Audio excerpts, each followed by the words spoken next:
An argument from the extreme is a weak argument, and many times people will justify their opinion or their advice or their expertise based on an extreme example.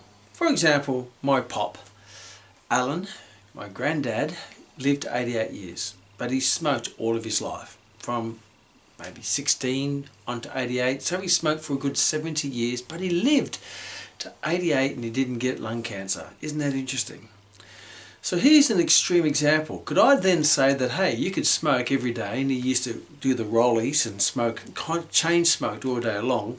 You could chain smoke all day long for 70 years and hey, it's safe, it's not going to kill you. Well, if you look at the statistics, then out of all the people who die from lung cancer, 95% of them actually smoke. So my Alan, my pop, was an extreme example, and that's not really a good example to justify my opinion if I believe that smoking is healthy for you. I could take my car from where I live here and drive it to the city, which is probably around about 40, 50 kilometres, and I could drive it at 100 kilometres an hour and go through every red light, and there is a small chance that I would actually survive and get there.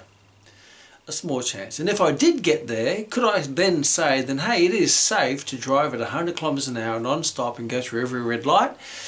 No, that would be a weak argument, but I could use that as an example. So be very careful when people use extreme examples to justify their opinion.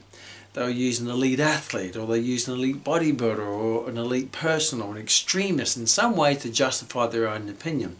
You have to be smart enough as not to buy into extreme examples to justify a training method or a nutritional plan that may not suit you, that does not really suit most people, and overall will probably fail. So be very careful when you use extreme examples and when other people use extreme examples to justify their opinion. And that would be no cow poo.